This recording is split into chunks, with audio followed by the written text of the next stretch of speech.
Hello YouTubers, it's Steve here from Purple Running Wales. Well, I'm out for a run today. I haven't got a clue how far I'm going to run. I'm just going to play it by ear and see how it goes. But I'm trying to keep the pace nice and easy.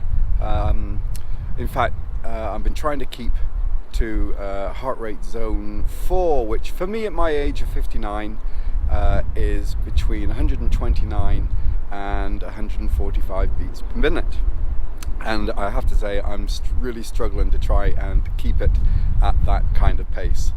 It's really difficult. I keep speeding up, looking at my watch, and I'm up to 145, 150, and then having to back it off again.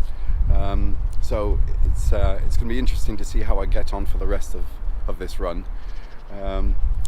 Also hydration as well. I'm terrible for not drinking while I'm running, and I'm trying to make a conscious effort now to stop every few miles and take a few sips. I've got some tailwind in my water, and trying that. I've not tried the tailwind before, and it's been recommended to me, so I'm going to give it a go and see how I get on. So come along on the rest of the run with me, and we'll see how it goes.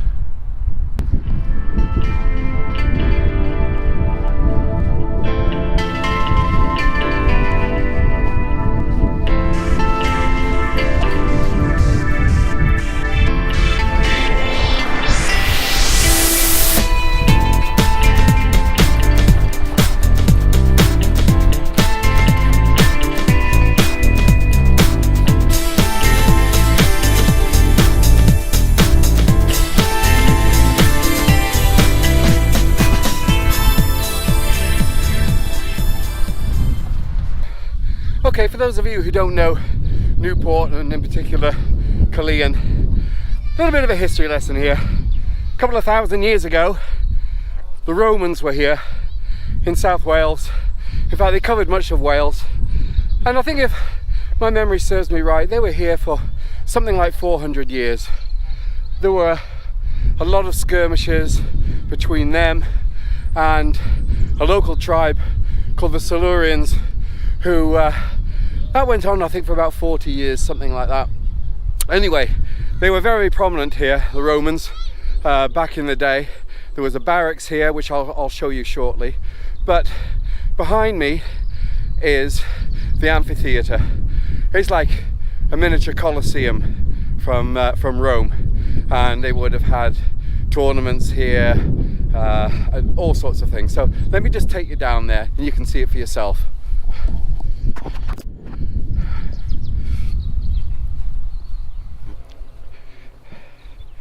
I'm just going to head down these steps.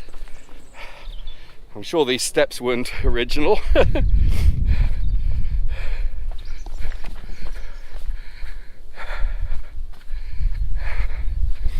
I think I'm right in saying that this is the only surviving amphitheatre in the UK. And the Romans were here in the UK, well, across England and Wales, certainly up to Hadrian's Wall, where I think they must have encountered the fierce Scottish tribes and clans, which is why they built the wall, to keep the Scots out, I think. But it's quite phenomenal to think that this has been here all this time, 2,000 years. It's an amazing piece of history. It's fabulous. Right, we'll take you to see the barracks now. So these are the barracks, what's left of them.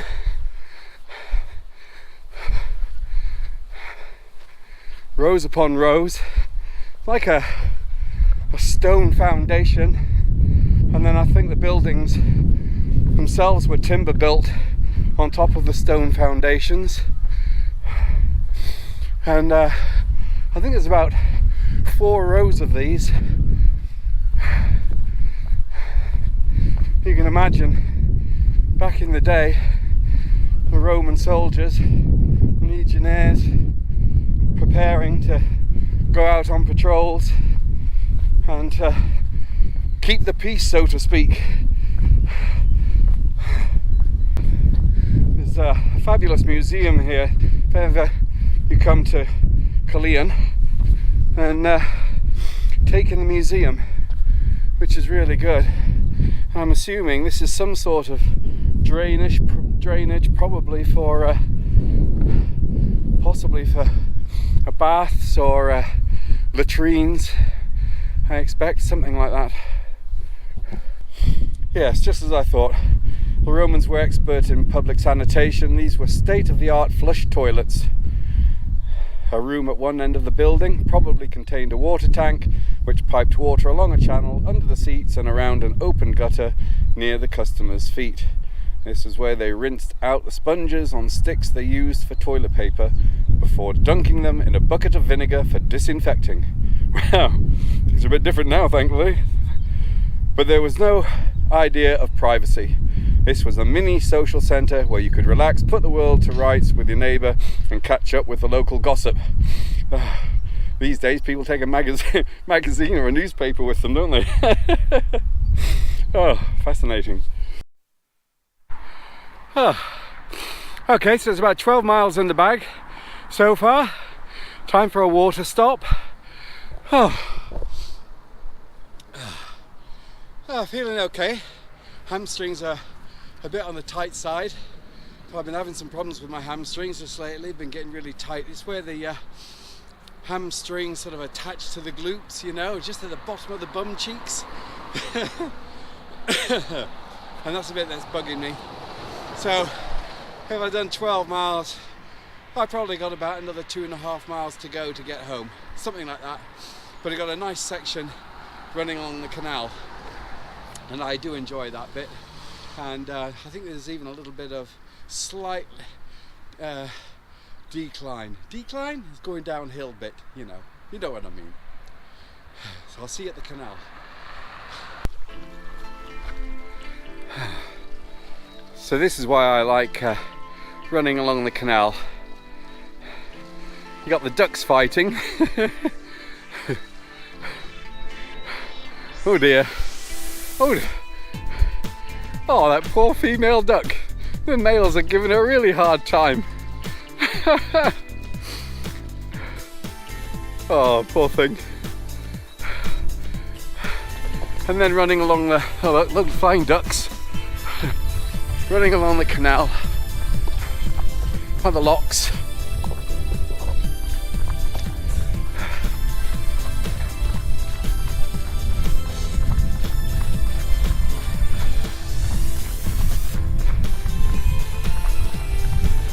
Nice bit of path this, been recently tarmacked, so it's nice to run on. Been a lot of work lately to renovate the locks, although they aren't used anymore by boats, which is a shame.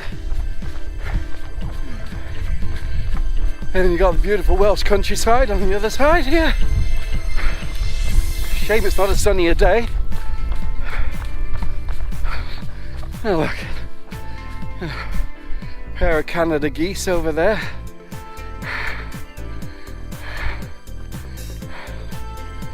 Oh.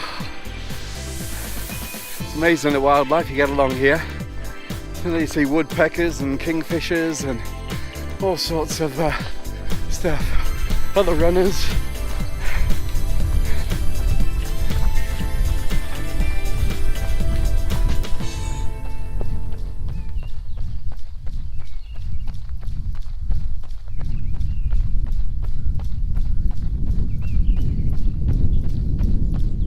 So I'm back from my run, 15.2 miles. It's the furthest I've run this year so far. Whether I'm going to run any further than that, I don't know. I only really run half marathons and 10Ks, so whether I'll want to push it a bit further, I don't know. But it was good to run the distance, and it was a nice run. Along the riverfront there at Newport, and then out to Killeen, and then along the canal again from Llantarnam to home. You might have noticed in the video I was wearing a a run vest. I was looking for something recently because I've got a Camelback which has got a bladder in the back, but I wanted something with bottles because I don't drink that much when I'm running, and I know I should, but I just don't, you know. So I wanted something that had that I could use soft flask bottles in the vest. So I was looking online and I found a few reviews, and there's a lady I follow on YouTube, and she was doing reviews on budget race vests under £50. So one of the top ones was from a company called Aonigie. I think that's how it's pronounced. But anyway, I had a look at that, and Amazon was selling them for about £25. And then Aonigie had their own flexi bottles, and there was two for £16. So I thought, seems a bit of a bargain really. So I got the two, and I tried it out, and here is the vest. And it's pretty good. You've got there's plenty of pockets on it. There's a little zip pocket just here on what would be my right hand side, and then you've got a deep pocket there for 500ml bottles. In fact, these bottles from an Aonigie are 600ml or 650ml, something like that. So I filled that up, and I haven't drunk all of that. I only put the one bottle in, and I haven't drunk all of that. And I did stop every few miles to have a sip. And then on the other side you've got another deep pocket there to put another bottle, and then there's a little pocket just here, and with it also comes a whistle. How effective that's going to be, I'm not quite sure. Okay, so yeah, so you've got those two there. On the back, you've got a pocket, or in fact, you've got a double pocket. You've got one there, sort of at the front, and then you've got another one at the back. And also, coming with this is a foil blanket. So if you get stuck and you're out and need to keep warm, you've got a foil blanket there, which I thought was pretty good. There's also a liner comes with this for putting, so that you can put a 1.5 litre bladder into here and use that if you wish. It's got the zip that comes from the sides all the way up to the top. I don't know whether I prefer that or whether I'd prefer a zip that goes just down the side. Either way, I'm at my age, I'm not that flexible to be able to reach down. I don't know whether I could pull it down, and if I pulled it down, would everything else fall out? I don't know. But anyway, it's just somewhere that I can stick, you know, a waterproof jacket or whatever bits and pieces in there. Also, there are various versions of this, and on this version you've got some side pockets. So there's a pocket here, and this is the same on both sides. You've got a pocket here which is just right for a smartphone. Then you have a zip pocket there which goes along the side. It's quite deep. You could probably get you would definitely get a smartphone in there as well, and other stuff. And then you've got an elasticated pocket at the top there, you know, so I put my sunglasses in there, and because I need glasses for reading, I put a pair of reading glasses in there just in case I did need to look at my phone for whatever reason. And it's got it on both sides. If I just put this on, so there we go, and then there we go, and then it just fastens up with a couple of clips here going across, and attaches to loops on the other side, and then the same on this side. So, okay, well, I've got that the wrong way around. That needs to go down the bottom, sorry. There we go. And then the top one goes across here. Now, you may have noticed on the video that this was bouncing up and down.